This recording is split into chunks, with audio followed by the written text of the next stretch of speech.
तो hello everyone, hope you all are doing well. और जैसा कि आप लोग को पता चल गया होगा कि आरपीएफ एसआई जो एलडीसी है, रूल 72 का, सो डेट आ गया है एग्जामिनेशन का टेंटेटिव। तो आप लोग लास्ट जो ये समय बचा हुआ है उसमें how to study for your finals in last 1 month, अब तो 1 महीने से भी कम समय बचा है। तो कैसे तैयारी करें या क्या करें कि थोड़ा पूरा कवर कर पाएँ और प्रैक्टिस भी हो जाए। So regardless of how much you have studied over the course of the year, do your best to study and be ready for the examination in the final few days before it। अभी तक क्या कर लिए वो तो है, अभी जो ये बचा हुआ कुछ समय है उसको कैसे ऑप्टिमम यूटिलाइजेशन करना है वो हम नीचे देखेंगे। इसमें क्या कर सकते हैं, तो सबसे पहले तो टॉपिक है जो ये टाइम मैनेजमेंट का। समय को तो मैनेज करना पड़ेगा। Utilize your time that is left to prepare and revise the subject. अब फिर से नया कुछ पढ़ने का उतना दिमाग में नहीं लगाइए, जो कुछ पढ़े हैं उसी को या जो बच गया है उसको थोड़ा कंप्लीट करने का कोशिश कीजिए।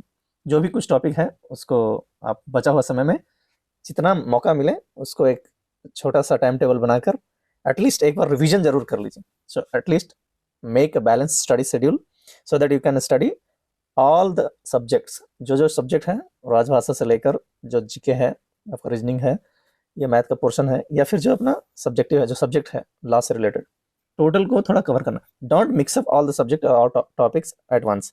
आप सबको एक साथ नहीं मिला लीजिए, ये भी पढ़ लिया ये भी पढ़ लिया। प्लान कीजिए, एक तो छोटा टाइम टेबल लगा लीजिए, हो सके तो छुट्टी भी ले लीजिए। और लॉ कब पढ़ना है, मैथमेटिक रीजनिंग कब पढ़ना है, या राजभाषा को कब ध्यान देना है, ये पूरा को एक फिक्स टाइम करके शेड्यूल में आप बैलेंस टाइम करके, टाइम को थोड़ा मैनेज करके ये पूरा प्लान करके स्टार्ट कर दीजिए। दूसरा कहता है कि make revision notes. So with such a large number of topics to cover, it might be tough to review everything before the examination. So prepare concise and to the point notes for crucial area that you may use to brush up on before the examination. So पूरा syllabus अब cover करना तो मुश्किल है, तो क्या कीजिए, एक छोटा छोटा नोट्स बना लीजिए। नोट्स बना के आप हो सके तो दीवार में चिपका लीजिए, या कहाँ भी आपके पास है वो एरिया में रख लीजिए, ताकि उसको तुरंत रिवाइज कर सके, टू द पॉइंट। पूरा एकदम पढ़ने का जरूरत नहीं है। And as a last preparation, reviewing the notes might help you recall all the major concepts and produce a strong response। पूरा सिलेबस ना पढ़ के अगर छोटा सा नोट्स आप देखते हैं तो ज़्यादा इफेक्टिव रहेगा और वही आपको यहाँ पे हेल्प करेगा। और तीसरा पॉइंट क्या है कि आप सोल्व क्वेश्चन पेपर्स, तो जितना ज़्यादा से ज़्यादा हो सके। अभी सबसे जो one of the most effective method for studying for any examination when you don't have much time is to solve past test papers. जो भी पुराना टेस्ट पेपर है, ये तो एग्जामिनेशन फर्स्ट टाइम है, तो पहले का जो कोई भी एलडीसी एग्जामिनेशन है, या मैं तो कहता हूँ कि जो सब इंस्पेक्टर का डायरेक्ट एंट्री का है, जो सिलेबस आपको कवर करना है उसका क्वेश्चन पेपर भी बनाना शुरू कर दीजिए। क्योंकि समय कम है तो मैक्सिमम आप सोल्व कीजिए क्वेश्चन पेपर को। क्योंकि when studying for examination use past questions paper set to get a sense of the types of question that will be asked. ये तो बिल्कुल ही नया है। अब क्या करना है कि जो एलडीसी का क्वेश्चन पहले है पूरा पेपर बना दीजिए। इवन जो डायरेक्टली रिक्रूटेड सब इंस्पेक्टर का जो सिलेबस है उसको भी आप सोल्व कर सकते हैं। नेक्स्ट है कि never cram for an examination. तो आप तो रट्टा मार के कुछ नहीं कर पाएंगे, या एकदम पूरा एक ही बार में समझिए कि उसको क्या कहते हैं ठूस लें, ऐसा नहीं होता है। तो क्या करना, it is not advise to read new subject before the examination since you have forget what you have previously memorized. अगर अभी आप फिर से नया टॉपिक कुछ पढ़ना चाहेंगे, आप टेंशन लेंगे, पूरा रट्टा मारना शुरू करेंगे, तो पहले का जो कुछ भी याद है वो भूलने का चांसेस है। तो इसलिए कोशिश कीजिए कि अभी पुराना कुछ भी भूलने का नहीं, ऐसा जो भी याद कर चुके हैं वो ना भूल पाए, इसका ध्यान रखें। नेक्स्ट है to take good care of your self. तो सबसे पहला तो यही है कि आप हेल्थ पे ज़्यादा ध्यान दीजिए। ये जो परीक्षा का टाइम है 1 महीने से भी अब कम है, तो इस समय क्या करना है, remember that A proper diet is essential for clear thinking. आप अच्छा खाएंगे, जैसा बोलते हैं ना, जैसा खाओगे ना वैसा होगा मन। तो यहाँ पे डाइट का जरूर ध्यान रखें, जो आप खाते हैं संतुलित रहे। ज़्यादा ऐसा कुछ ना खा लें, कुछ फास्ट फूड वगैरह की तबीयत खराब हो जाए और आपका जो समय देना चाहिए स्टडी में वो समय आपका मेडिसिन में चला जाए।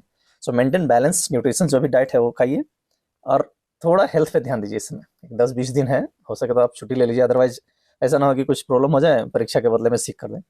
सो बेटर है कि आप अपने हेल्थ पे, थोड़ा सराउंडिंग्स पे ध्यान दीजिए। अभी तो ठंडा का मौसम भी है, तो उस समय भी आप थोड़ा बाहर जाने का ज़रूरत नहीं है। रूम में बिल्कुल बंद होकर ये जो 15-20 दिन बचा है वो टाइम को आप यूटिलाइज करिए मैक्सिमम। जो ऑप्टिमम यूटिलाइजेशन है उस समय का भी करना है। एक तो और है कि टर्न ऑफ सोशल मीडिया। ये तो वेरी डिफिकल्ट है आज के ज़माने में। आप एक बार इंस्टाग्राम ओपन कर देंगे या फेसबुक ओपन कर देंगे, 1 घंटा कैसा चला जाएगा आपको मालूम नहीं। तो it may be appear difficult, but मेरे हिसाब से तो सोशल मीडिया को बिल्कुल कट कर, जो यूट्यूब में आप प्रैक्टिस सेट करेंगे या कोई टेस्ट सीरीज ज्वाइन किया वो बस वहीं तक सीमित रखें। अदरवाइज फ़ोन को भी आप साइड में रख दें इस समय, क्योंकि ये जो समय है, आप सोच सकते हैं डायरेक्ट हेड कांस्टेबल से सब इंस्पेक्टर बनना, ये तो गैप है, ये आपको यह गोल्डन अपॉर्चुनिटी है, इसको मिस नहीं करना है। तो इसके लिए आप सोशल मीडिया से भी कट हो सकते हैं। और so these are some final examination जो भी स्टडी आइडियाज़ हैं to help you score high on test. परीक्षा में आपको ज़्यादा से ज़्यादा स्कोर करने का ये जो 4-5 पॉइंट था, आप इस पे ध्यान देने से आपको मौका है।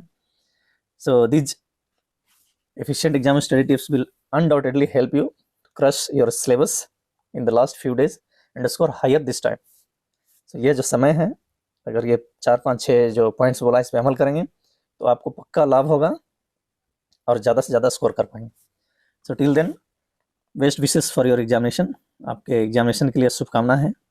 जल्दी से जल्दी आप लोग भी दरोगा बने और सब इंस्पेक्टर बनने के बाद फिर आगे का जीवन तय करें।